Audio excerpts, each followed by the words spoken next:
ہندوستان کے تجارتی شہر ممبئی میں پیدا ہونے والی اور حیدرآباد دکن میں پروان چڑھتے ہوئے دیش کا نام اونچا کرنے والی ٹینس اسٹار ثانیہ مرزا پھر ایک مرتبہ سرخیوں میں ہے۔ ثانیہ کی عالمی سطح پر مقبولیت کا اندازہ اس حقیقت سے لگایا جا سکتا ہے کہ 2010 میں گوگل پر اسے سب سے زیادہ سرچ کی جانے والی اسپورٹس پرسن میں شمار کیا جانے لگا تھا۔ ٹینس کے بعد کرکٹ اور ثانیہ کا چولی دامن کا ساتھ رہا ہے۔ ہندوستان کے سابق کرکٹر کیپٹن غلام احمد اور سابق پاکستانی آل راؤنڈر آصف اقبال ثانیہ مرزا کے قریبی رشتہ دار ہیں، جس کے باعث کرکٹ سے لگاؤ ان کی طبیعت کا حصہ رہا ہے۔ ثانیہ نے پاکستانی کرکٹ اسٹار شعیب ملک کے ہمراہ کافی وقت ذہنی ہم آہنگی میں صرف کرنے کے بعد 29 مارچ 2010 کو منگنی کر لی۔ اسی سال 12 اپریل کو دونوں رشتہ ازدواج میں بندھ گئے۔ انہیں ایک بیٹا ہوا، پھر اس کے بعد دونوں میں جمی نہیں۔ ثانیہ اور شعیب الگ ہو گئے۔ اس طرح شعیب نے دوسری شادی کر لی، لیکن ثانیہ ابھی تک اکیلی ہے اور لوگوں کو پریشان کر رہی ہے۔ اپنے من کی بات کہتی نہیں اور لوگ ہیں کہ اس کی دل کی باتیں سننا چاہتے ہیں۔ اب وہ کس سے شادی کرے گی تو کیوں کرے گی؟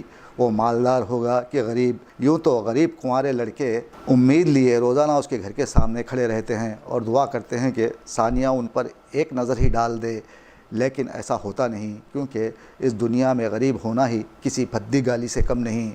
ایسے میں ثانیہ کے چاہنے والے روزانہ کہیں نہ کہیں سے کوئی نہ کوئی ایسی خبر ڈھونڈ لاتے ہیں جس میں ٹینس اسٹار کا ذکر ہو۔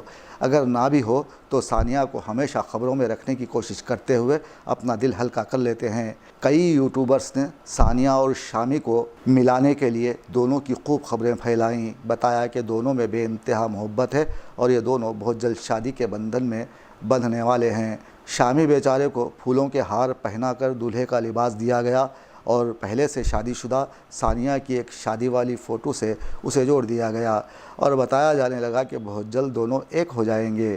اور اب تو یہ خبر عام ہو گئی ہے کہ ان دنوں ثانیہ اپنے بیٹے اذہان کے ساتھ دبئی میں مقیم ہے اور مشہور تاجر عدیل ساجن کے ساتھ اس کی نزدیکیاں بڑھنے لگی ہیں۔ کوئی ان کے درمیان تعلقات ہونے کی بات کر رہا ہے۔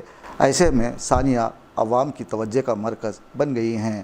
دراصل سچائی یہ ہے کہ عدیل ساجن ثانیہ مرزا کے ولا کو ڈیزائن کر رہے ہیں جو دبئی میں بنایا جا رہا ہے۔ تاہم ان دونوں کا تعلق پیشہ ورانہ تعلقات سے بڑھ کر کچھ نہیں ہے۔ اگر ہم عدیل ساجن کی بات کریں تو یہ ایک مشہور تاجر ہے جو متحدہ عرب امارات میں ان کی کمپنی کی نیٹ ورتھ $1.3 بلین تک پہنچ گئی ہے۔ ان کا گروپ نہ صرف پراپرٹی کے کاروبار میں مصروف ہے بلکہ ٹینس ٹورنامنٹس اور فلم فیئر ایوارڈز جیسے ایونٹس کو بھی اسپانسر کرتا ہے۔ اب یہاں یہ بات قابل غور ہے کہ ثانیہ کے مداح ان افواہوں کو ذاتی طور پر لے رہے ہیں اور کہہ رہے ہیں کہ اس نئی صورتحال کے بعد ثانیہ مرزا اور عدیل کی خاموشی سب کچھ بیان کر رہی ہے اور لوگوں کے تجسس کو مزید بڑھا رہی ہے۔ ایسے میں ہمارے دوست مرزا جی نے کہا ہے کہ اب جب کہ وہ دبئی میں ہے اور شادی کرنا چاہتی ہے تو اسے کرنا چاہیے، وہ چاہے عدیل ہو یا پھر ذلیل ہو، اس سے عام لوگوں کو کیا فرق پڑتا ہے۔